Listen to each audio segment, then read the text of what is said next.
Oh, yeah, ladies and gentlemen, Dr. Ron here in the house. Welcome, everybody, with an attitude of gratitude. Grateful people live longer, ladies and gentlemen. So, this is Dr. Ron of Dr. Ron Unfiltered, Uncensored, where we advise you and charge you with taking care of your health. Get the unfiltered truth here on Dr. Ron's Unfiltered, Uncensored. A no nonsense show anymore, right? We're going to be your guide so you can be proactive in your health care. And therefore, maybe if you continue to be proactive, you will be healthier. You'll be able to ask questions and question everything. So take control of your health, ladies and gentlemen, and welcome. I thought I knew exactly what I wanted to tell you today, but I I went down so many rabbit trails. I'm going to just see where they lead. I just saw on television that they're going to have an expose on vitamins, and too many of them can do this and do that.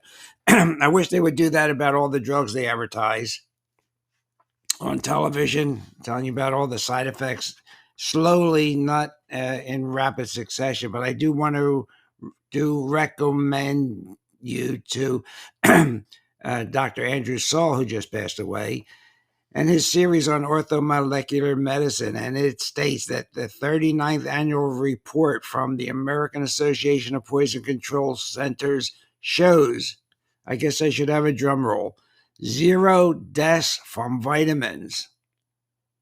0 deaths from vitamins.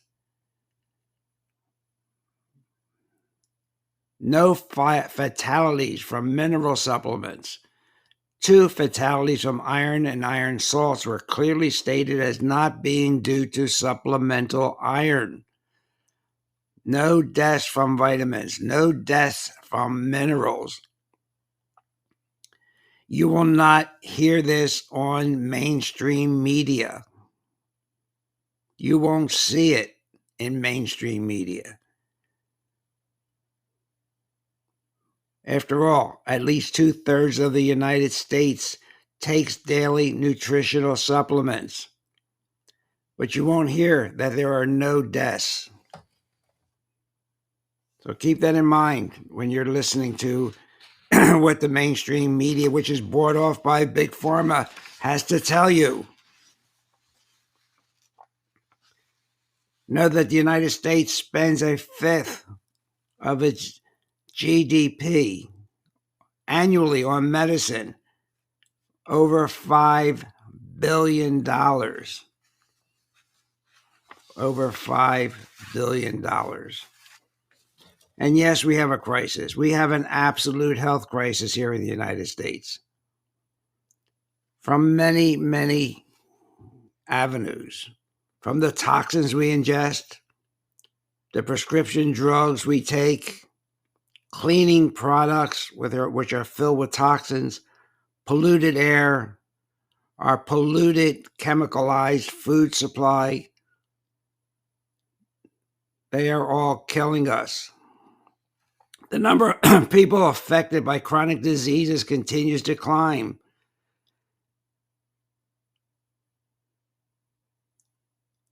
Continues to climb. And what a sad commentary that for the first time in the industrial area, parents are soon expected to outlive their children.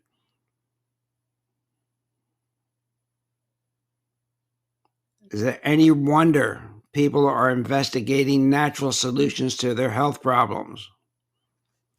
Because we are in a crisis. I'd like to start out today by reading something written by a Heather McDonald. And it was in a handout called Imprimis, Imprimis, by Hillsdale College. Heather McDonald is with the Manhattan Institute.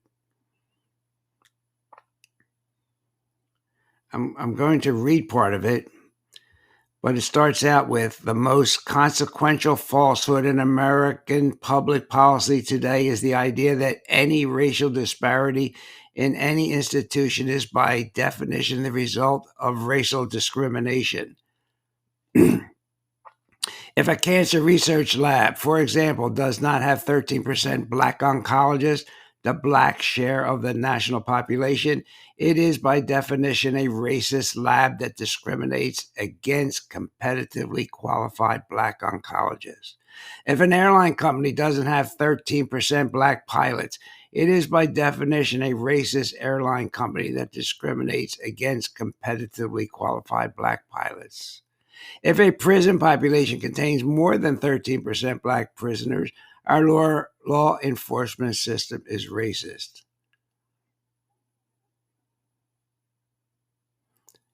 And she goes on from there. The American Medical Association today insists that medicine is characterized by white supremacy. That's from the AMA, a multi-billion-dollar association. Nature magazine declares that science manifests one of, quote, humankind's worst excesses, racism, unquote. The Smithsonian Institution announces that emphasis on the scientific method and an interest in cause and effect relationships are part of totalitarian whiteness. As a result of this falsehood, we are eviscerating meritocratic and behavioral standards in accordance with what is known as, quote, disparate impact analysis, unquote. Now, here's the part I want you to listen to, and why you must definitely pay attention and learn to be your own CEO and take care of your body. She goes on, consider medicine. Step one of the medical licensing exam taken during or after the second year of medical school tests medical students' knowledge of anatomy, physiology, and pathology. On average, Black students scored lower on the grading curve, making it harder for them to land their preferred residencies. Step one, in other words, has a disparate impact on Black medical students. The solution implemented last year was to eliminate step one grading disparity by instituting a pass-fail system. Hospitals choosing residents can no longer distinguish between high and low achieving students. And that is precisely the point. Continuing, the average medical college achievement test, it's called the MCATs. The average medical college achievement test for Black applicants is a standard deviation below the average score of white applicants. Some medical schools have waived the submission of MCAT scores altogether for Black applicants. The tests were already redesigned to try to eliminate the disparity. A quarter of the questions now focus on social issues and psychology. The medical school curriculum is being revised to offer more classes in white privilege and focus less on clinical practice.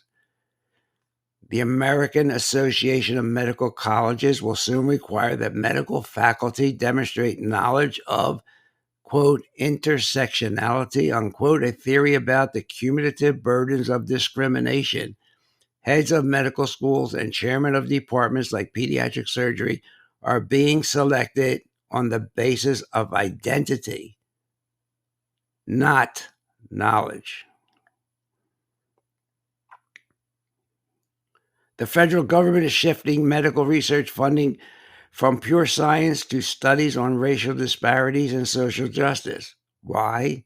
Not because of any assessment of scientific need, but simply because Black researchers do more racism research and less pure science. The National Institute of Health, NIH, has broadened the criteria for receiving neurology grants to include things like childhood welfare receipt, because considering scientific accomplishment alone results in a disparate impact. What is at stake in these changes? Future medical progress and ultimately lives. And she goes on to talk about other professions also that are being affected by racism. It's not fair to the black population, I say. So I have many friends that are black that are excellent physicians. So now, are we going to say, well, did you get in because of your race or because you are really good? It's destroying our medical system. This is only one thing destroying it. Big Pharma is destroying it, taking over the boards of directors of medical schools so that our young physicians in training learn a pill for an ill. We never really had a long discussion in medical school about nutrition and alternative treatments. It's getting even less. I just want to bring this to your attention and why you have to pay attention to what is said to you and the reason behind it. So this morning, and that's why I say I have this rabbit trail leading me all over the place. There was the American Academy of Family Practice had a news story. Atrial fibrillation is becoming more common in middle-aged people, a study finds. And this study was done in age group under 65 years of age. Now, when I looked at the dates, it changed what I initially thought. They examined the records of patients up to 2019, 2010 to 2019. So after 2019, almost everybody that received the jab has some form of, at least two jabs, has some form of myocarditis. I thought that was the basis for this article, but I find out that it's not. They concluded that the basis of atrial fibrillation under 65 years of age has a significant comorbidity burden and considerable long-term mortality, which means you're going to you're at risk. Your health is at risk for other things if you have atrial fibrillation at under 65. And they didn't go into what possibly could cause that. But my listeners know, and I've been talking about non-steroidal anti-inflammatory drugs. And I told you this a couple of years ago also, that taking non-steroidal anti-inflammatory drugs, that's the ibuprofen type drugs, is associated with higher atrial fibrillation risk. In fact, they stated that patients using NSAIDs for 2 to 4 weeks, 2 to 4 weeks had a 76% higher risk of developing atrial fibrillation compared with those who hadn't taken these pain medications. So, no mention in the article about what drugs these people were taking. None that I found. And I have it right in front of me. I'll take one quick look again. No, nothing. So, again, if you don't know that ibuprofen taken for just 2 to 4 weeks can have a influence on atrial fibrillation, and you keep taking it and you develop atrial fibrillation, you have no idea what caused it. And what we try and do always is get to the root cause of the problem. We know more and more people are developing chronic diseases. In fact, 60% of our elderly population have at least 2 to 4 chronic diseases. But, do we look at electromagnetic frequencies? No. But EMF-related symptoms can be fatigue, memory loss, sleep disturbances, visual disruptions, skin problems, headaches, brain fog, heart palpitations, depression, and dizziness. But unless we know that, right? We can't do anything about it. Gosh, I sorry to do this to you, but it blows my mind how we've gotten so far off track, ladies and gentlemen. So let's just talk a little bit about uh, what I started to talk about today. Uh, we're at a critical crossroads. We've talked about physicians being the third leading cause of death. Now we know the fourth leading cause of death is abortions. We'll talk about EMF and 5G at another point in time. But medical errors is taking a toll. Medical errors are a significant issue globally. The World Health Organization estimates they cause 2.6 million deaths a year worldwide. And as I say, 10% of all deaths in the United States can be attributable to some kind of medical error. Lots of documentation for this, ladies and gentlemen. What causes it? Well, inexperience, fatigue, diagnostic challenges. Young interns and residents are using AI for differential diagnosis, using Google. The ability to critically think about issues is decreased. There's no education on frequencies, alternative medicine, homeopathic remedies, scalar energy, any of the things we talked about on this program. So if you don't know about it, you can't put it into the mix. And Google's not going to tell you about it.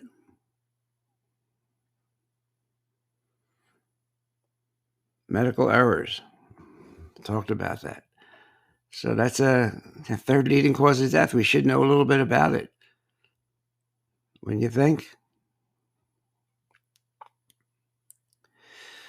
So what do we have after that? Well, we have a situation where we're going to not be able to have children. Yeah, I've talked about Dr. Swan and her work. We have skyrocketing rates of male infertility. Sperm counts around the world are declining by more than 50%. In laboratory terms, that's 47 million sperm per milliliter. Gone down. The most significant declines were in samples from men in North America, Europe, Australia, and New Zealand, where sperm counts were always, well, not always, but consistently below 40 million per milliliter. And why is this happening? Well, again, I hate to tell you this, but we've talked about it on this program. Last year, we had a 2-part series on crisis in healthcare and crisis in humanity about the endocrine disrupting chemicals, toxins in our environment that have caused a dramatic decline in reproductive health among men. And the excessive microwave radiation from all the wireless technologies. And of course, the inactivity that our society is plagued with. And plastics are making us infertile, and it could lead to human extinction. And Dr. Shanna Swan, S-W-A-N, she's a professor of environmental medicine at Mount Sinai School of Medicine in New York. She had a book out that I talked about a couple years ago, Countdown: How Our Modern World is Threatening Sperm Counts. Boy, that should really get your attention because it can imperil the future of the human race. And she goes into talk about chemicals commonly found in plastic products are leading to a decline in this fertility. And in her studies, I talked about 40 million. In her studies, they were talking about less than 15 million sperm per milliliter. That's a low sperm count, ladies and gentlemen. And we're going in that direction. So the thesis of that book is that our reproductive health in both men and women has been declining and linked to everyday exposure to chemicals in the environment. Now, let's just take a break here and say the largest organ of our body is, you're right, the skin. And the stuff we put on our skin is incredible, isn't it? We slather everything on it, and we don't pay attention to all the chemicals in those lotions. We spray our bodies with suntan protection, and it causes cancer. You know, I read an article. If I find it, I'll talk about it before the show ends. When you spray on a sunscreen, the chemicals can stay in your system for up to 7 days, no matter how much you bathe. 7 days. And a lot of these are petrochemicals that cause cancer. So my question is cancer of the skin an inside job? Does it start from the inside out rather than from the outside in? Well, I know that Dr. Rowan thinks that way. I know that Mr. Peskin, Brian Peskin, thinks that way. And they may be onto something. So endocrine disruptor chemicals, okay, phthalates, they impact our body's way of making natural hormones. And they can do it in utero before the baby's even born.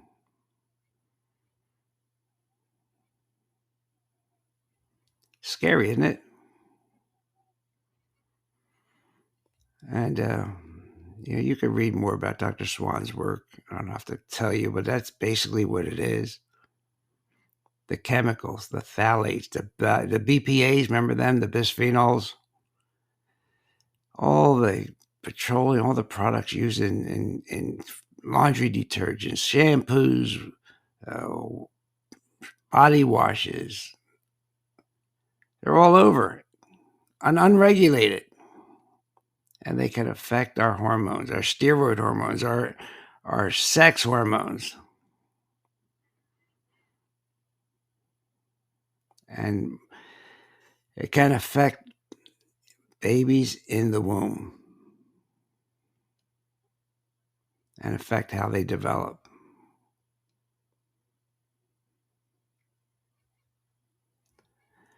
So they're everywhere, ladies and gentlemen, but we have to be vigilant about it.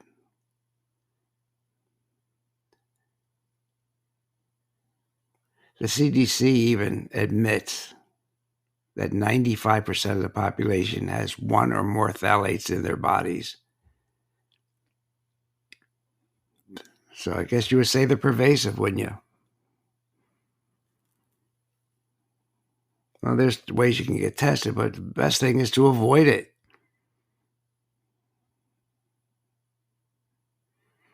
And they do have half-lives. They're in and out, within hours. But why do you want them in your body to do any damage in the first place? And we're continually exposed to them. They're in your cosmetics, ladies, and all your personal care products because they increase absorption. Where? Into the largest organ of your body, the skin. They're in nail polishes, lipsticks.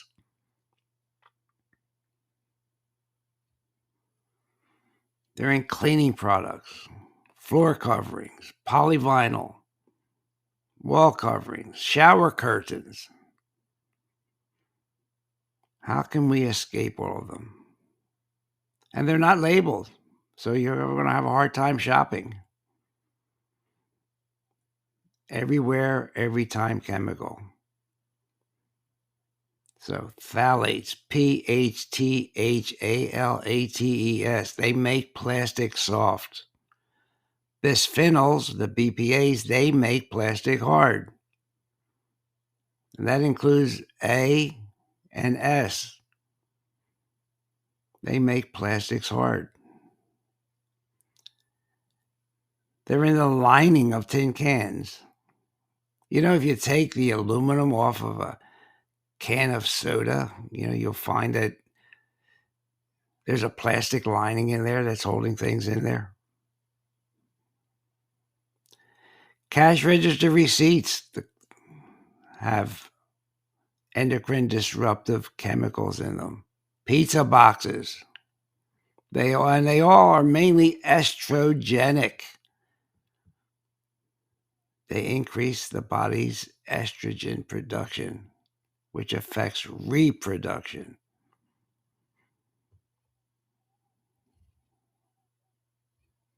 But we can beat it. But we have to have the knowledge of that, what to look for.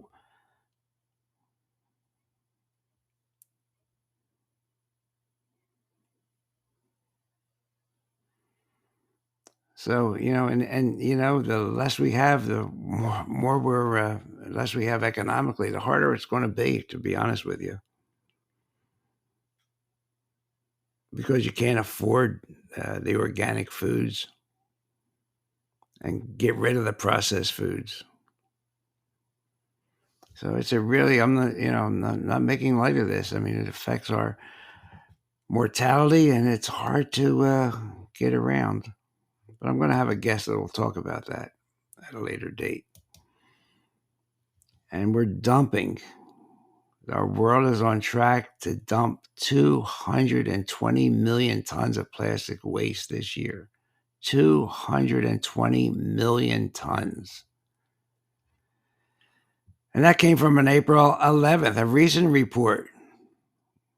Countries worldwide are on that pace.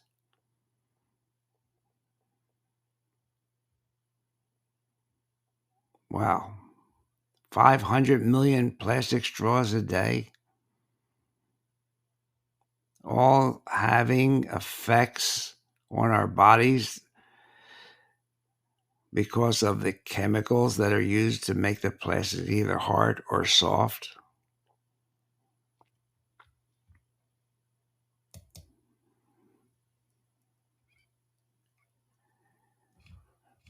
It's just, boy, no wonder we have to detox every day. By the way, thank you for liking the Zeolite show. We'll have another one of those in a couple of weeks. But be that as it may, we're on a really slippery slope. And these plastics, oh my gosh, they're finding them in organs now as they're operating on. They're finding them in arteries. And they're saying that there's a 4.5 times higher rate of a heart attack because of these microplastics. And geez, if you're going to die from it and become infertile, that's the end of the human race, huh? Micro and nanoplastics are linked to Parkinson's disease and dementia. I could go on and on. We want to try and decrease the amount of plastics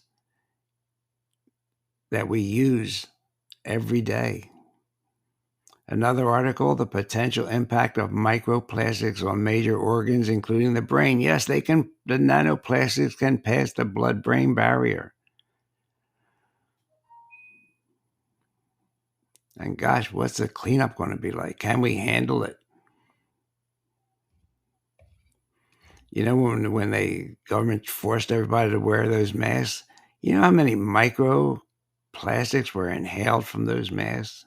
Because it had to be a lot, because they have found microplastics in the lung tissue of living humans for the first time ever since everybody started using the masks. Farmed fish eat microplastics. You eat the fish, you eat the microplastics.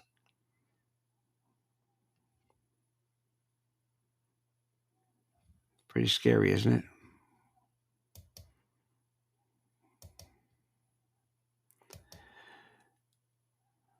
$50 billion plastic bottles a year end up in landfill. 50 billion.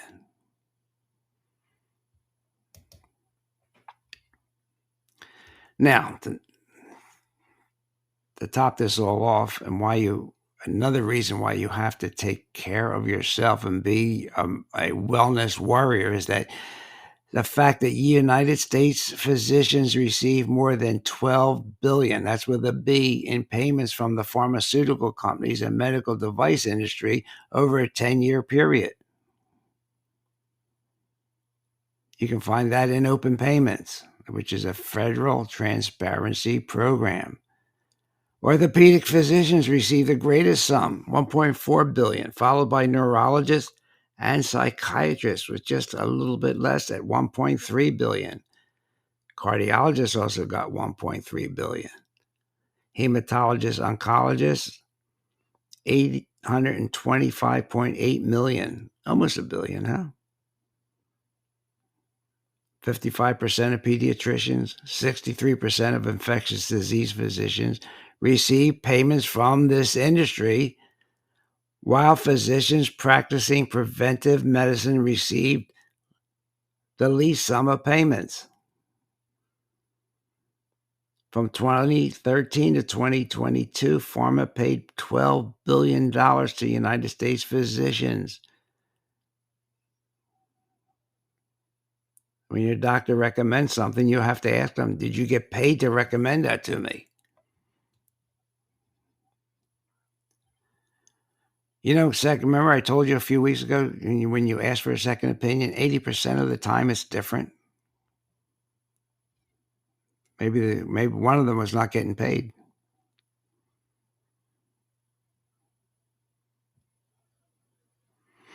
And we're not even getting into financial conflicts of interest, right? But it has to be. Always follow the money. It's been since the Bible. Some procedures make the physician and the hospital a lot of money. So could that be why they're recommending it? Is that why there's so many medical devices now being pushed on the patient base?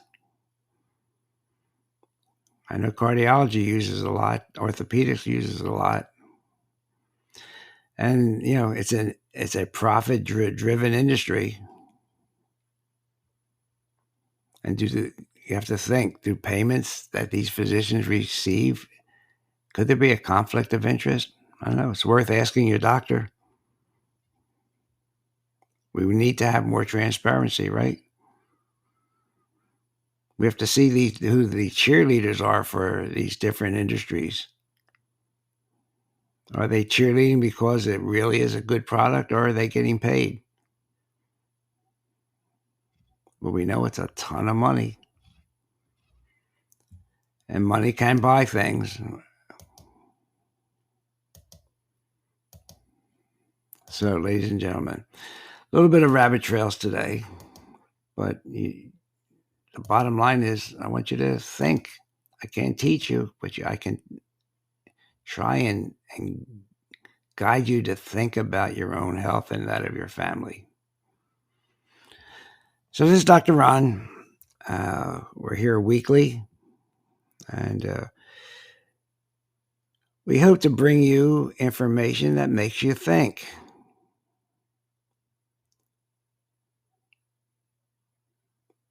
And we'll continue to do that as best as we can. So until next week, we're going to go, and I hope we didn't. But that's okay. You can handle it. Although, Jack Nicholson said, "You want answers? I think I'm entitled. You want answers? I want the truth. You can't handle the truth." Some people can't handle the truth. They can't handle the fact that the hospitals made a fortune on COVID. They can't handle that. They don't want to hear about it. Okay, see you next week. Have a great week. Hey everybody, Dr. Ron's finished for today. I hope you got some good wisdom for what the man had to say. If it's all about good health, he's the man you got to see. He has a lot more answers for you. So tune in next week when the doctor is in the house. Or when the doctor is in the house. Let the doctor know what's bothering you. When the doctor is in the house. The doctor is in the house. Doctor is in the house. Let the doctor know what's bothering you. I'm sure he can tell you just what to do. The doctor is in the house. The doctor is in the house. Let the doctor know what's bothering you. When the doctor is in the house. So if you have a pain, call the doctor. If you have a strain, call the doctor. Let the doctor know what's bothering you. When the doctor is in the house.